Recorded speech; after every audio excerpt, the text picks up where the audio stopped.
And we've got, looks like Savannah on board, right? Yes, thank you. Okay, WTOC. And I'm so scatterbrained. Give me your name again, please. Jamie Ertle, E-R-T-L-E. Yep. And I may have, if people jump on board, have them introduce themselves. You know, my mind's going. I'm getting a little old up there. I got to try to remember everything else. So, Jamie, real quickly, and also Patrick Pete, we're going with intro. This is what we're doing. And I'm going to take it for a little while, you know, since the storm's impacting us. Then we're going to go to Bradley and Gainesville, impact there, obviously. And then Josh Johnson's going to talk a little bit about the setup. And then we're going to go to Patrick Pete, or Kendra Kent first, and then Patrick Pete in Atlanta. Because, you know, Atlanta, big story, obviously, a lot of flights going into that. And I've already had calls down here about flights going into Atlanta and people wanting to get to Hawaii, this, that, and the other. So it's an important subject, obviously, that people have a lot to talk about. And the basic part of this is that if you're new to it, what we do is we talk about the storm. We use our meteorological skills to talk about the storm, and then your thoughts about the storm. They're about to go, Krista. Impacts into your area, okay? If someone is monitoring this on Facebook, it is being broadcast on our Facebook page. And Kendra, not Kendra, but Bailey, I can't get the questions here. I don't see the questions, but I'll try to monitor Facebook as well. Okay, we're a minute late, but we're getting ready to start. So forgive me if I mess up the names, and forgive me if I mess things up here digitally. But this is full grace. A computer from a computer, and I think I may turn this because this is my side view. This is a good view. All right, here we go. I'm ready when you are. Here we go. And good evening, everyone. Thanks for joining us. I'm sure a lot more people will be joining us as this progresses. This is our version of a meteorological roundtable talking about the new named storm. Finally, it's no longer a potential storm. It is a tropical storm that is gaining strength in the Northwest Caribbean Sea as we move through it. Helene is the name, and we do expect it to become a major hurricane as it marches its way through rather quickly, thankfully, through the Gulf of Mexico, and then eventually making landfall somewhere into and around Appalachia Bay and the Big Bend area in Florida as a major Category 3 hurricane. And that's still up in the air. Obviously, it can go one way or the other. It could go even higher than what they're projecting, or it could stay as a Category 3 or possibly even go lower. That's what we're thinking right now. But we appreciate everyone joining us. We're going to have the best minds, meteorological minds in the Southeast of what's happening with the storm all through the Gray Communication Network, which is a series of television stations and networks throughout the country, over 120 stations.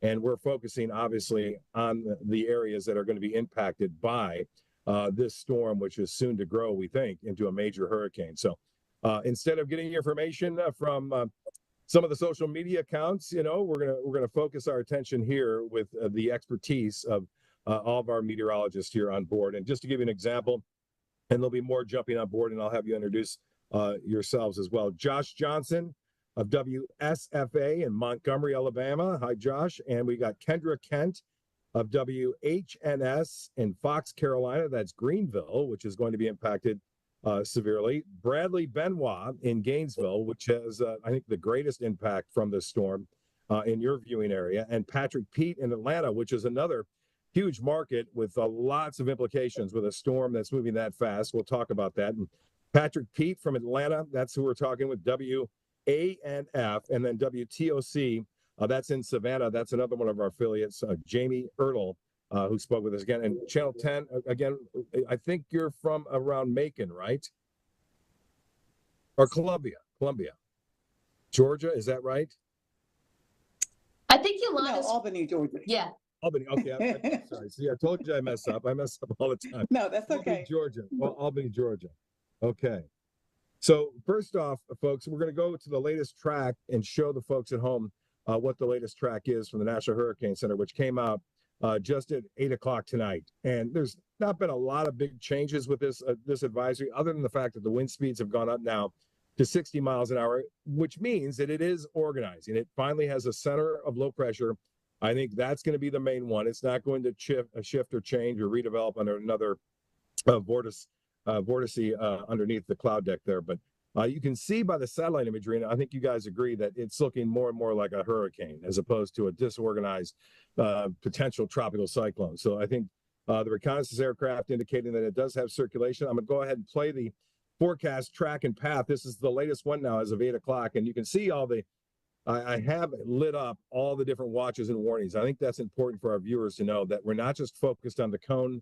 There's a lot of other advisories that are going on outside of that cone and are going to have huge impacts here along the west coast of Florida. I think for us here along the west coast of Florida, one of the biggest storm surges I've seen in terms of the past 38 years I've been covering these storms. Now, it's not going to be huge and devastating like we saw in Fort Myers. However, it is going to be a significant storm surge event for us. And you can see we have tropical storm warnings up for much of west central Florida. We have a hurricane watch up for our viewing area still. That's just so that the National Hurricane Center is saying basically don't let your guard down. There's a chance it could fall a little bit more onto the right, which would put us in the hurricane force winds for a short duration. And I mentioned short because it's going to be moving at a fairly fast clip across the eastern Gulf of Mexico. And then the hurricane warnings go out in red that you see covering the Big Bend area north of Tampa all the way through Appalachia Bay, making landfall right there into the Big Bend area as a Category 3 major hurricane with winds up to 115 miles an hour. And on top of that, it looks like a storm surge, and we'll get to that in a little bit when we talk to, again, Bradley. And then, look at that, goes right through central Georgia, near Albany. And look at all the rain and the flood advisories already up for the Carolinas. And that's a big concern. Obviously, the flooding in the mountainous regime is going to be huge, especially if it kind of squeezes everything up as it rides up the ridge and heads off to the northwest, which is an unusual looking path and track. And we're going to touch on that in just a little bit. So if you have any questions, we'll try and monitor those and try to answer those for you. What I did yesterday in this event was I went back and looked at some of the questions and tried to answer them after it was over. But if you're now just joining us, we have meteorologists in the Gray Communication Network on board right now. You see them all right there. And we're here to kind of give you a synopsis of what we think with the storm and the impacts that it's going to have over the southeast United States. And as we start off, we're going to start off with Bradley Benoit out of Gainesville. You, Bradley, have a large area that you're looking at for the potential impacts from this storm, not just in Gainesville, but you cover a wide area. Go ahead and kind of comment on that. Yeah, we do. Thanks for having us for sure again this evening. And yeah, our main concern is going to be just how large this system is going to be. Yes, strong intensity wise, but large. I mean, from one side of the storm to the other storm, it's going to be quite wide. So, that means impacts are going to be felt far and away from just the center of circulation. And then we're going to have, in our viewing area, really covering the whole peninsula, north central Florida, there's going to be the possibility of tropical storm wind gusts pretty much, from, basically all the way over to St. Augustine on the east side. I mean, we're talking such a large storm. And on top of that, larger storms tend to have bigger surges. We've seen that in the past. And so that's why the Hurricane Center went ahead and put out their forecast of 10 to 15 feet of storm surge across basically all of our coastal counties. That's Taylor, Dixie, Levy County. We have Cedar Key down there, Horseshoe Beach, a lot of summer homes, and there are people that live down there as well. So we are really hammering the point of making sure that they are getting out of the way. You can hide from the wind, but you got to run from the water. And that's kind of what I've been highlighting this evening, that a significant storm surge. And so that's kind of obviously our main concern at this point, especially since it's the #1 killer in tropical systems. Flooding, not so much for us, simply because it's going to be hauling at a very good clip. So we're not anticipating, a ton of rainfall. There'll be some areas that'll pick up several inches, but flooding on the lower side of our concern at this point. Winds as well just depends on where that eye comes on shore. If you look at the in-house graph model, which, by the way, since it came, I'm glad this one decided. Since it came on to the spectrum back in 2020, it has performed very well during tropical systems. It's doing a landfall just east of where the Hurricane Center has it currently, pretty much on the Taylor-Dixie County line, which puts more of our viewing area under the risk of pretty high wind gusts and some spots in excess of 100 miles per hour. So that's a concern, but at the very least, tropical storm force wind gusts, even some hurricane force wind gusts will be possible, even across interior north central Florida. Bradley, I appreciate your comment. Hey, listen, you guys, if I can get your attention, who is ever up, can you mute your mic until we go to you, please? It is a little disruptive. I'm not sure who it is, but if you can mute your mic until we get you on board, it would help out the audience because there's a little bit of extraneous audio coming through. So once again, keep your mic muted until we can get you on board here. Okay, up next, Bradley, we appreciate that. We're gonna get back to you too.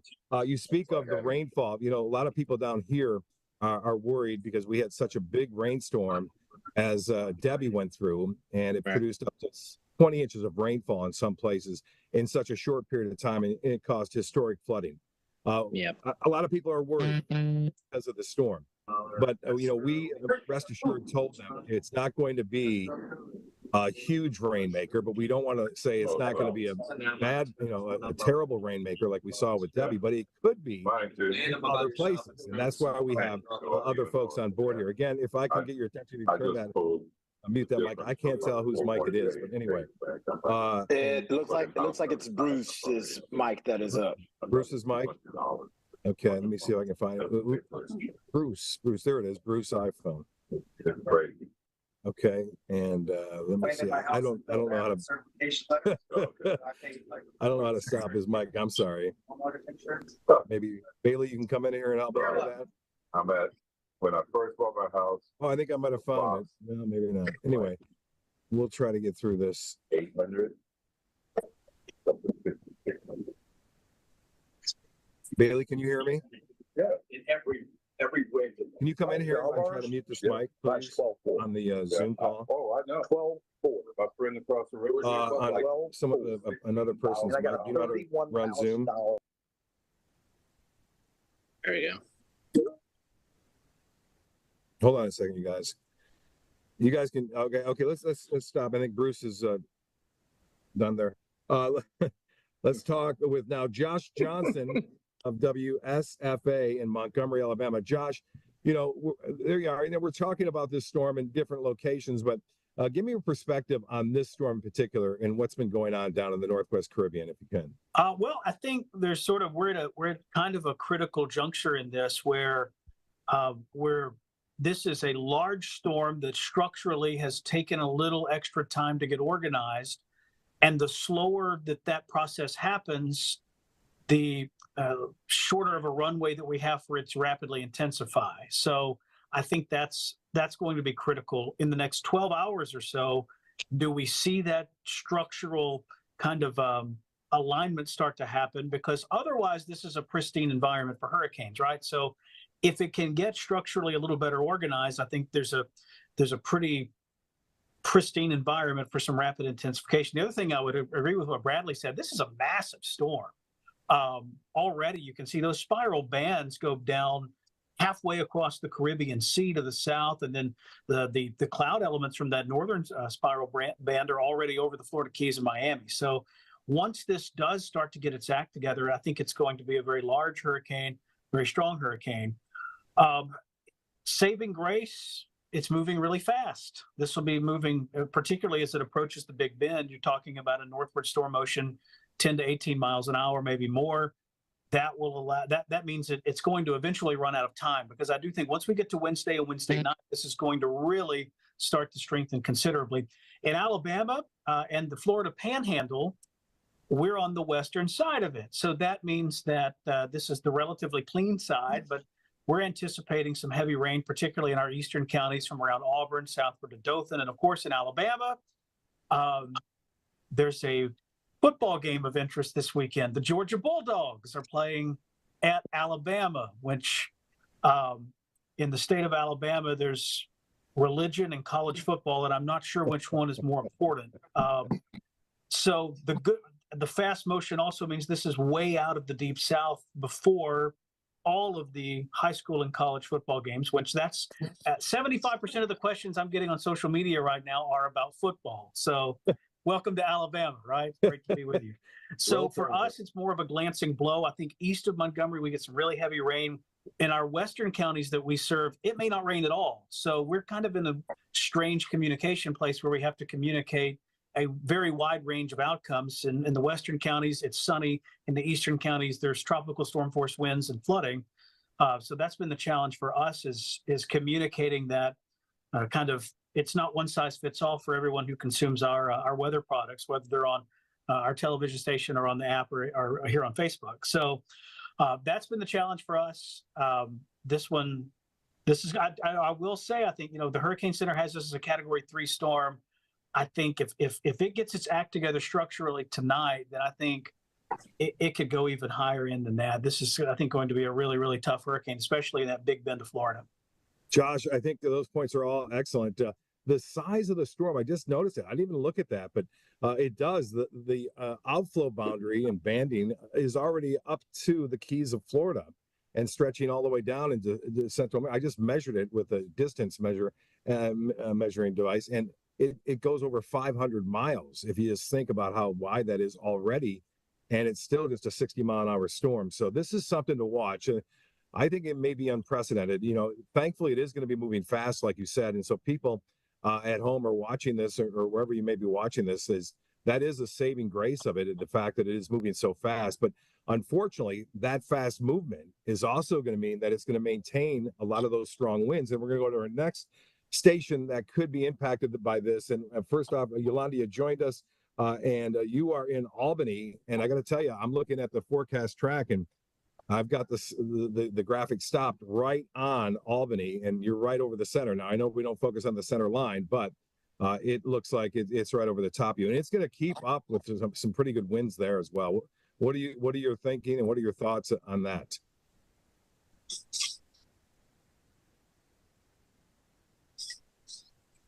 Yolanda, your mic's muted. Your mic's muted.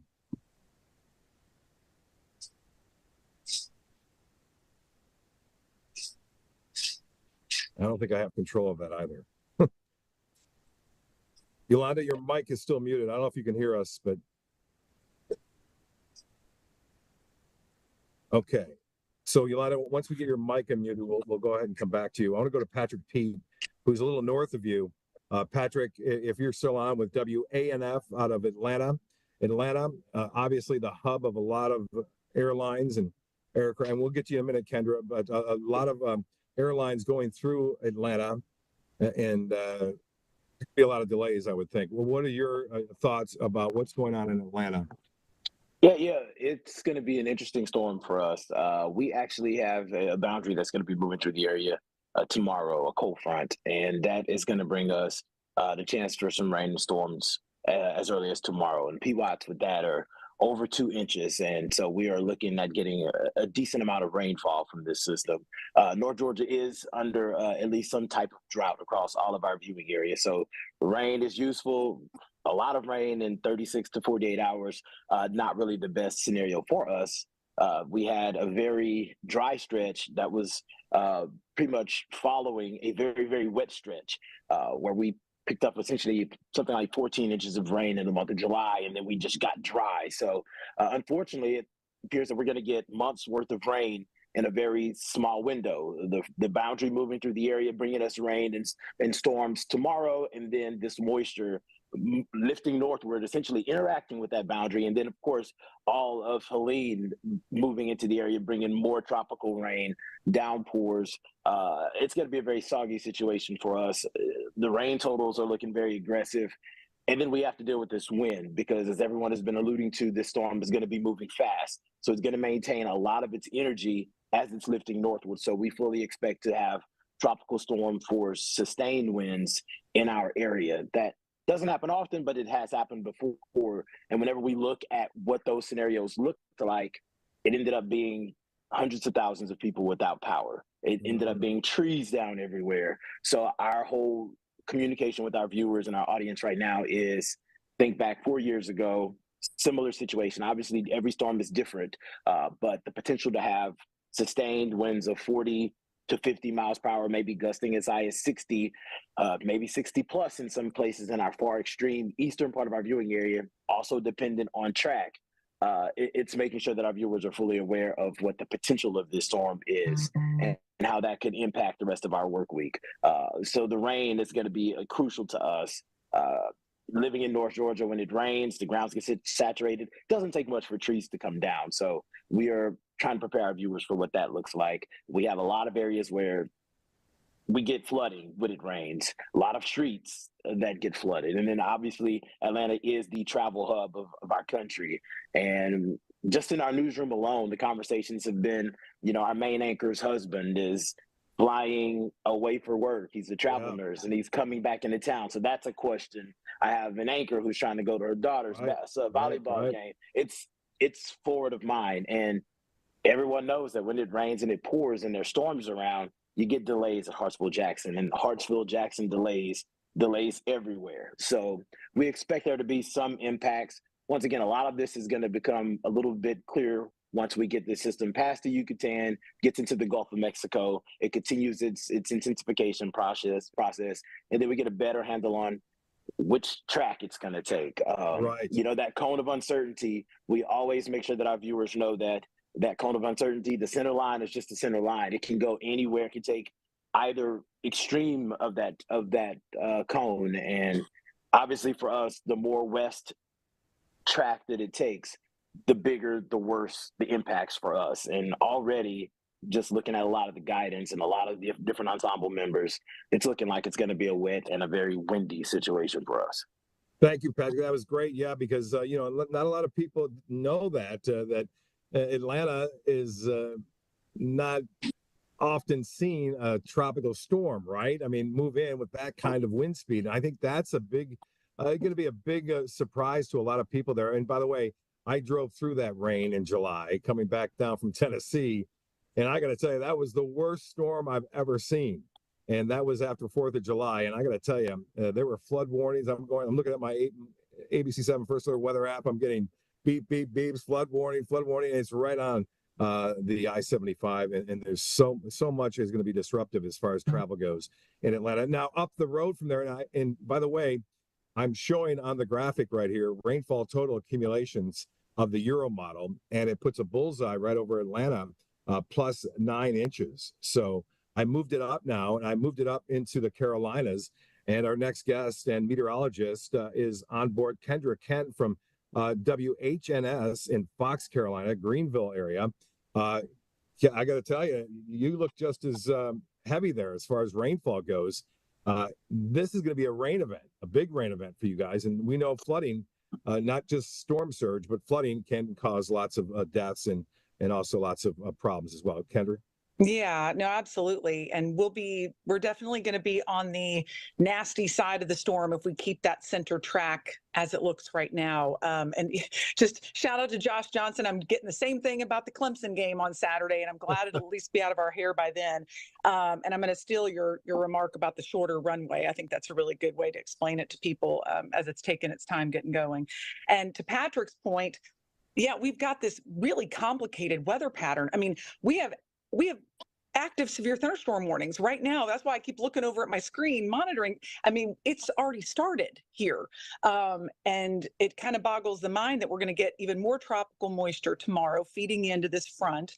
It's going to be a lot of rain for us. And we're talking about, basically 3 straight days of heavy rain in parts of our mountains.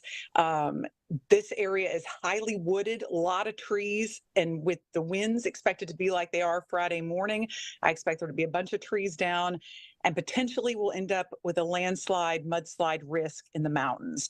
That's something that has happened in these kind of setups before, especially when we prime the ground over and over again with these days of rain, and then we get a big push on that Friday morning as that center of circulation moves by. So, I'm trying not to feel too doomsday-ish about it, but it's a really nasty, scary setup for us.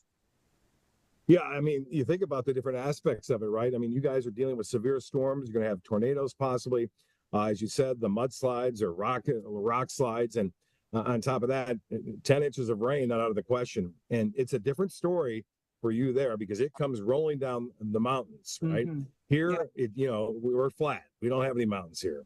So it's a whole different story. And this is going to have a huge impact on much of the Southeast United States. And speaking of that, we're going to go to Jamie Ertl now out of Savannah, WTOC. Jamie, is it still your thought that, it looks like you guys are going to miss the, looks like heavy rainfall, but still you're going to have some impacts? And I don't think I muted the mics. Jamie, your mic is muted. Okay.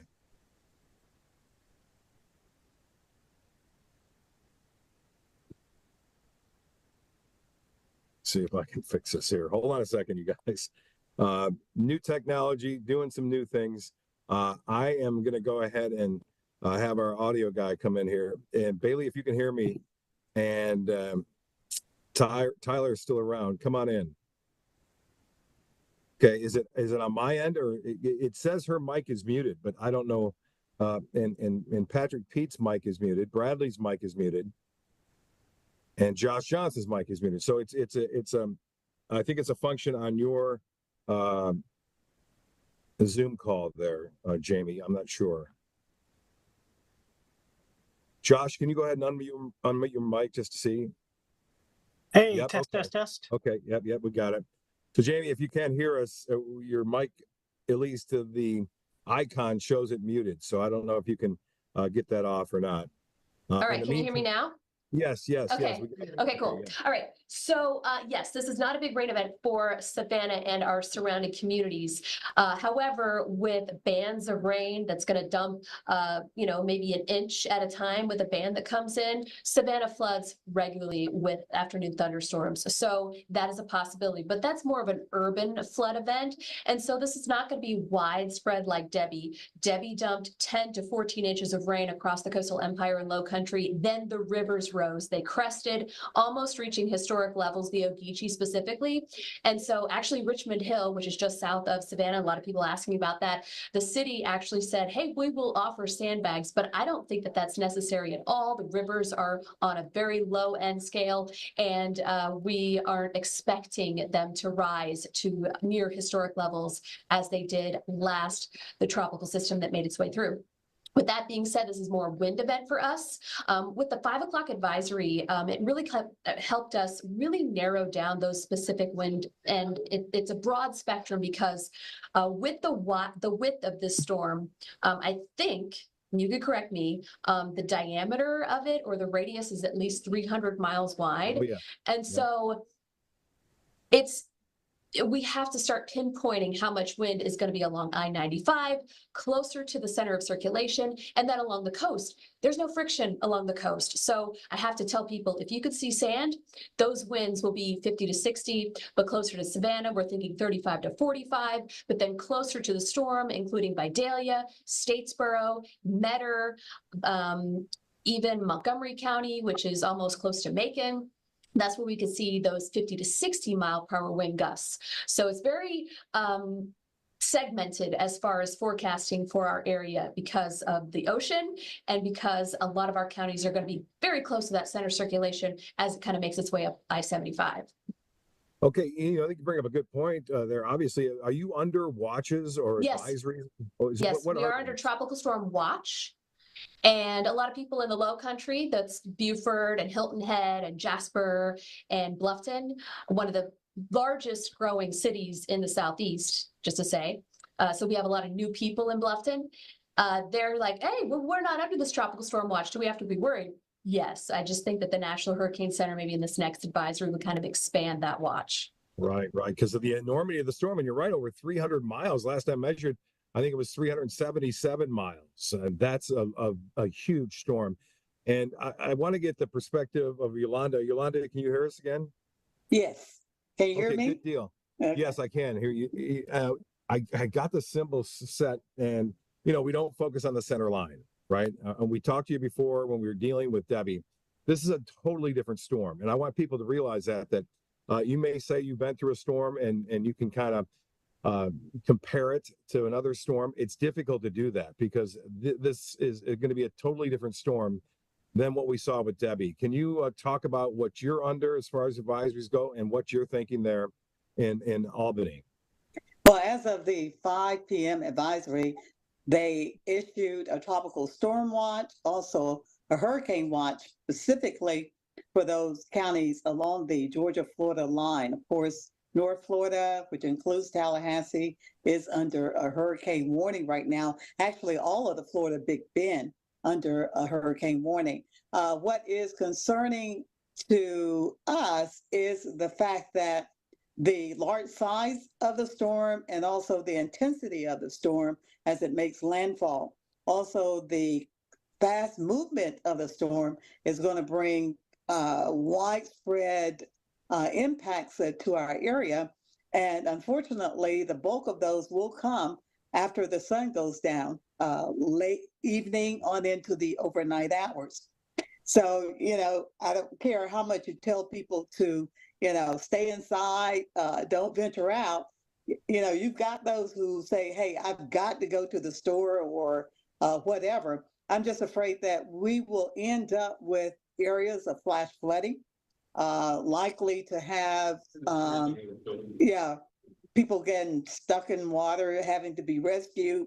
And also with the strong winds, hurricane force winds are expected in those southern counties, 73 miles an hour and even higher. But even without that, you're talking about wind gusts at least at 50 miles per hour in some areas. So definitely preparing for not only tree limbs, but also trees to be down and potentially some trees being uprooted.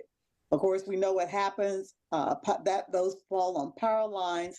So potentially widespread outages. I do believe we will have homes damaged. And some of the language that came out earlier talked about or highlighted mobile homes being destroyed. So just something that we are bracing for at this point. Yeah, that would be the southern viewing area, obviously, that would see the strongest winds there. I see that the National Hurricane Center put out at 2 a.m. You're going to have sustained winds possibly at 70 with gusts as high as 85 miles an hour. That's a strong storm that far inland. And people don't realize that these storms are just not coastal events. So they have a huge impact, as we're hearing from all the meteorologists here, that they have a big impact and can cause lots of problems. Now, being prepared is obviously the key, and knowing what and what not to do is going to save a lot of lives. And that's why, as meteorologists on television and social media and digital meteorologists, we're all trying to get the information across to the people. And that's why we have these discussions, so you can get the real deal, the real information from the experts in the area. And speaking of that, Josh Johnson, I know you've been through some storms from Montgomery over the years, and give a little perspective to the people that are watching, not just in your area, but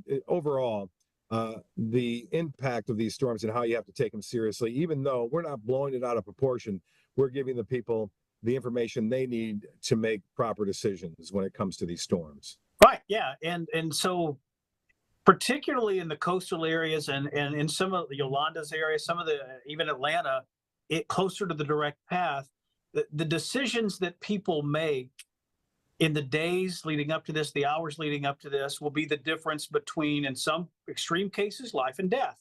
In smaller kind of cases, it will be the difference between having a prepared, smooth as possible go of it, or living with, without the things that you really need. So that's the call to action I would put out for this storm.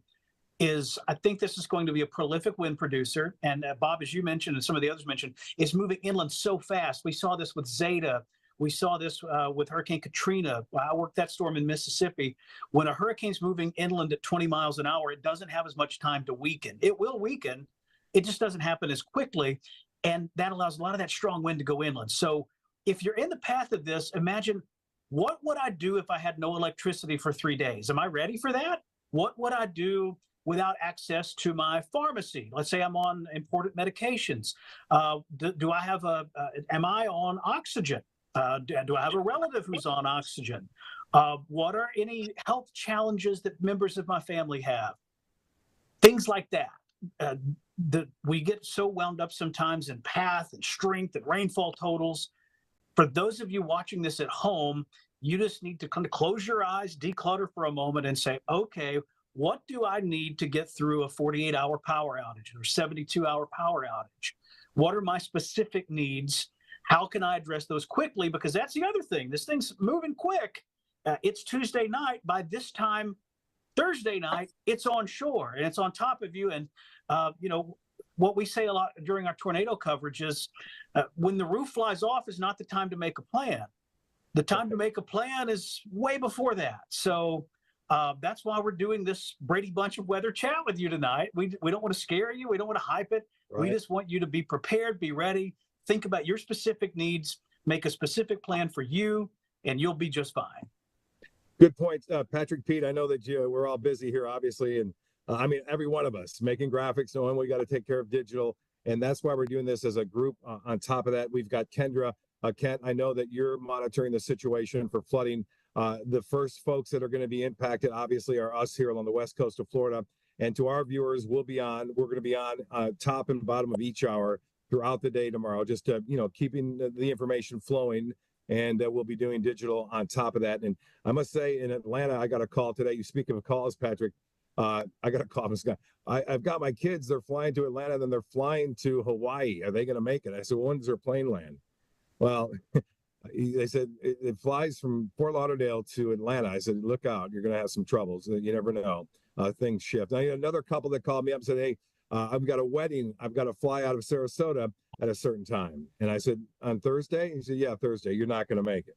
So you're going to have to reschedule. So it's having an impact already, and it's not even here. It's in the Northwest Caribbean, and it's going to have a huge impact over a large area. This is going to be the storm, I think, that will go down possibly in record books in terms of the storm surge in the Big Bend area. And speaking of that, one more last check-in with Bradley Benoit, which will talk to you for a brief period of time and talk to us about the storm surge and the coverage and the fact that, people got to take the storm seriously. And maybe you can relate it back to what we saw with the Dahlia too. Well, actually I got here in April, so I wasn't actually here for a Dahlia, but I will tell you, I was around for Laura in 2020 in Southwest Louisiana. That produced a 19-foot storm surge. So incredible stuff, although that was a high-end Cat 4, but still, based on what I'm hearing from individuals around the community, a lot of people in say like Cedar Key ride out the storm. They're not afraid. They're going to hunker down and just stay. However, I don't believe Cedar Key, again, hopefully we see less than what the forecast is calling for, 10 to 15 feet. But I don't think I think their record is around 9 point something. So that would be a record for them. But we're talking life-threatening and a very dangerous storm surge coming into our coastal counties. And it's not only how large the storm is, it's basically its track on approach to the coast, Right, from the southwest and swinging to the northeast. So it's really going to be piling up those that water right into the coast for several hours. So that's very concerning.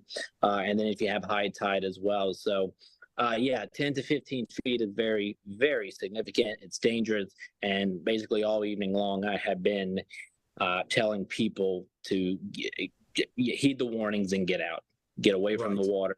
You can hide from the wind, water, not so much. So that's kind of been the key message for my coastal communities. That's Levy and, of course, Dixie County. We have Horseshoe Beach down there as well. So, I'm not liking the way it's going to be coming, into the coast. That trajectory is not ideal at all. Yeah, good points there, because I had to bring that up to the anchor, where the anchor had a great question tonight. And she said, why is this going to be so much different than what we saw with Adalia? And we think it will, because of the angle of approach of the storm that's going to pile that water up. Anyway, you guys, I know you're all busy. I know we are. We're going to post this on our Facebook. I advise you guys to do the same. Kendra, Josh, Bradley, Patrick, and Jamie, thanks. And Yolanda, I can't leave you out, Yolanda, there in Albany. I appreciate your time. And stay in touch. We may or may not be doing this again. I'll be on the air, I'm sure, at this time tomorrow. We'll be going wall to wall, as I'm sure you guys will, if it does warrant that. And that's the good thing about Gray Television is they are the network itself makes sure that the weather is a priority when it comes to these storms and protecting its people. So thanks a lot for joining us. I know it's getting late in the evening, but I appreciate it. And we'll see. We may be able to do this again tomorrow. If not, one of you guys may have to take it over. Thank you. Hey, thanks, Thank you. Bob. This was great. Thank you. Thank you Bye. guys. Appreciate it. Appreciate it. Take care. Take care.